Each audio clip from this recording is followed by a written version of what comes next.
എന്ന് പറഞ്ഞുകൊണ്ട് 1985 ബഹുമാനപ്പെട്ട ശിഹാബ് തങ്ങൾ തറക്കല്ലിട്ട CPMS ചാപ്പനങ്ങാടി ബാബു മുസ്ലിയാർ സ്മാരക എത്തിക്കാലയിൽ ഈ ഉണ്ണിക്കുട്ടിയും ഞാനുമായിട്ട് വ്യക്തിപരമായി ഒരു വിരോധവുമില്ല.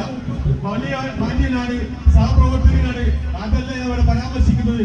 ഒരിടതുപക്ഷ ഒരു CPM സ്ഥാനാർത്ഥിയെ ആ യത്തീംഖാനയുടെ അങ്കണത്തിലേക്ക് വിളിച്ചു വരുത്തി യോഗം കൂടിയിട്ടുണ്ടെങ്കിൽ നിങ്ങൾക്കതിനുള്ള മതത്തിന്റെ ദീനിന്റെ സ്ഥാപനം നടത്താനുള്ള അധികാരമില്ല, നിങ്ങൾക്ക് അർഹതയുമില്ല എന്ന് തെളിയിച്ചിരിക്കുകയാണ് എന്ന് സൂചിപ്പിക്കുകയാണ്. 2 ദിവസം മുമ്പ് അവിടെ ഒരു ഖുർആൻ ക്ലാസ് നടന്നു. ഷാജഹാൻ റഹ്മാനി ആണ് ഖുർആൻ ക്ലാസ് എടുത്തത്. അദ്ദേഹത്തെ ഞാൻ വിമർശിക്കുന്നില്ല.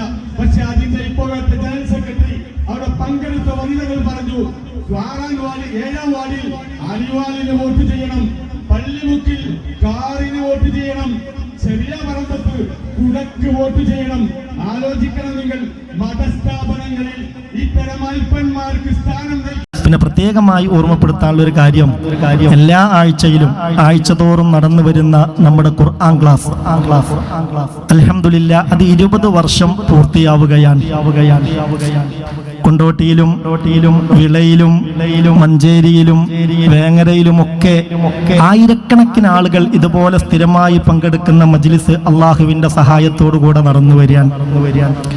നമ്മൾ ഈ 20 വർഷത്തിനിടയിൽ ഒരു ക്ലാസ്സിലും നിങ്ങൾ ഇന്നാലിന്ന സ്ഥാനാർത്ഥിയെ വിജയിപ്പിക്കണമെന്നോ ഇന്നാലിന്ന സ്ഥാനാർത്ഥിയെ പരാജയപ്പെടുത്തണമെന്നോ പറയുകയോ അങ്ങനെ പറയാൻ മറ്റൊരാൾക്ക് സൗകര്യം ചെയ്തു കൊടുക്കുകയോ ചെയ്തിട്ടില്ല.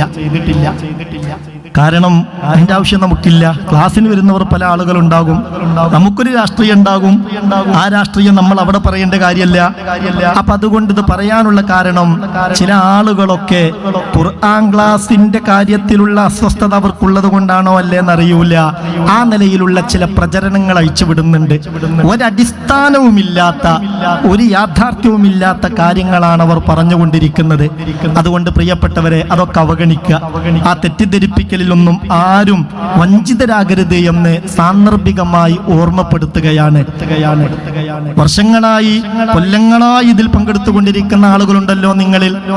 ആർക്കെങ്കിലും പറയാൻ കഴിയോ ആ ക്ലാസ്സിൽ അങ്ങനെ പറഞ്ഞു ഇന്നാക്ക് വോട്ട് ചെയ്യണം എന്ന് പറഞ്ഞു, ഇന്നാക്ക് ചെയ്യരുത് എന്ന് പറഞ്ഞു, അല്ലെ അത് പറയാനുള്ള അവസരം ഉണ്ടായി പറയാൻ കഴിയില്ലല്ലോ.